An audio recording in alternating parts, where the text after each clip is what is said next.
There are a lot of people out there claiming to represent masculinity, espousing different ideas of what it means to be a masculine man. Let me tell you something. Revolutions are nothing more than a bunch of men in one place. It's not women, it's men. But who's right? What makes someone authentically masculine? What steps must someone take to become an authentically masculine man? Let's get into it. In my opinion, there are 3 steps, 3 realms in which one must grow to become an authentically masculine man. And so I will give you one creator who embodies each step of this journey very well, and then I will give you my pick for one creator who embodies the fulfillment of this journey as a whole. Andrew Tate is the center of a ton of controversy right now, and I'm not going to wade into the waters of whether he is innocent or guilty. But instead, we are going to focus on his message, as he is the #1 person promoting this message right now. Andrew Tate represents the first step on the path to authentic masculinity, the stage which I would refer to as becoming the monster. Society currently programs men to be docile, to be weak, to embrace their feminine side, to embrace feminism even. This programming is what Tate refers to as the Matrix, and his purpose on the internet is to wake people up, to pull them out of the unnatural programming of the modern man, reverting them to their base settings. Tate tells men to become dangerous, to become disciplined, to go out and work for your money, to embrace that ambition which you had as a child that the system has spent years programming out of you. Tate encourages men to become physically dangerous, standing upon his credentials as a kickboxing world champion, who has trained his body to peak performance. Tate wakes up the Matrix man and gets him to embrace the primal desire to become strong. On this, he is a formidable authority. Is Andrew Tate a moral authority? No, not at all. But that is not his purpose. His purpose is to make you embrace the inner monster. Embrace the carnal desires you have and shake free of the beta programming. This is a net positive, but young men must quickly move further along in their journey to authentic masculinity, lest they get sucked into this cycle of immorality. This leads to our next step, controlling the monster within. Jordan Peterson has talked extensively on this topic. Here's a clip. But the young men really need to hear this more, I think, is that you should be a monster. Because everyone says, well, you should be harmless, virtuous. You shouldn't do anyone any harm. You should sheath your competitive instinct. You shouldn't try to win. You don't want to be too aggressive. You don't want to be too assertive. You want to take a back seat and all of that. It's like, no, wrong. You should be a monster, an absolute monster, and then you should learn how to control it. Where it is Andrew Tate's role to unleash the monster within, to revive it from its artificial death imposed upon you by the Matrix, Jordan Peterson serves as a guide to teaching young men to control that monster effectively.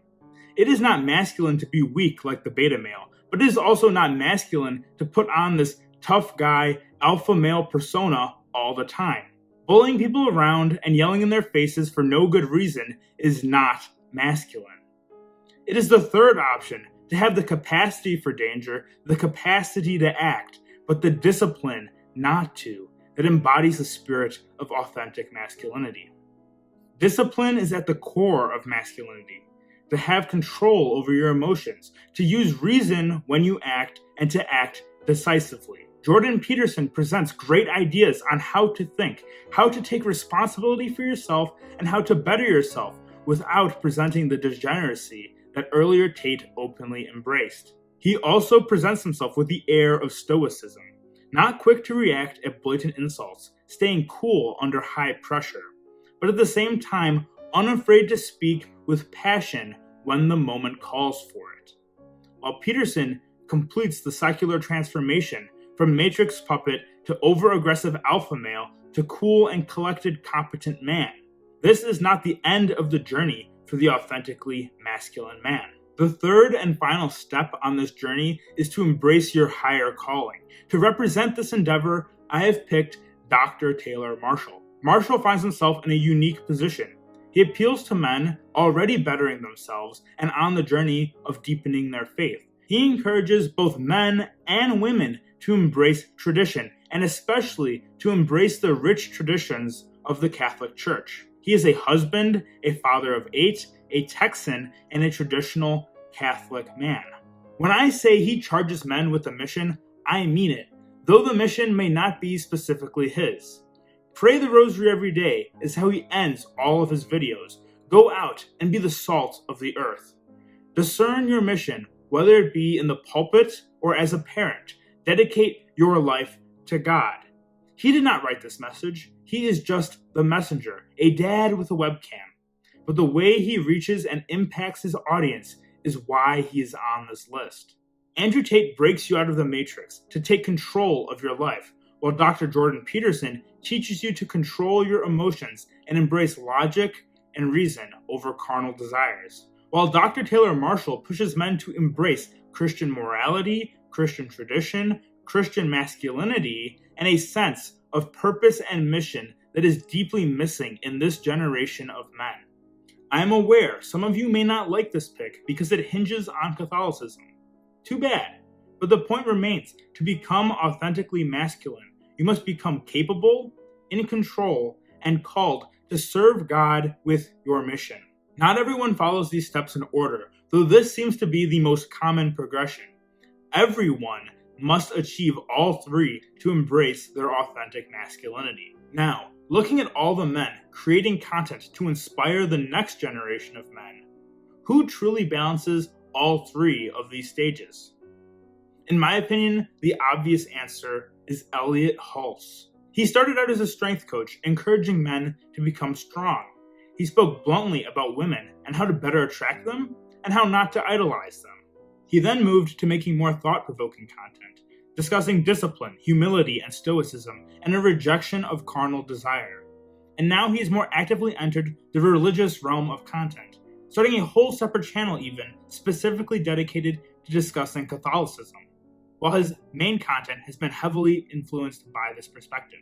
Elliot is physically dangerous, mentally adept, and spiritually connected to God. He has embraced masculinity in the physical, mental, and spiritual realms, and it is because of this I would recommend his content and his perspective to young men. So to recap, to embrace authentic masculinity, you must become dangerous, become disciplined, and become determined to fulfill your mission and purpose from God. So go out, work out your mind, your body, your spirit. Put in hours in the gym, at your job, and in the pews. Become strong, become smart, and become a servant of God. Balance these aspects, and you will have embraced authentic masculinity. If you enjoyed that video, be sure to smash the like button, subscribe, and share the video with a friend. This is Masculinity March, the month we dedicate to men in honor of St. Joseph. Be sure to check out the rest of the playlist and earlier videos if you haven't already. Thanks for watching, and I'll see you in the next one. Take care, and God bless.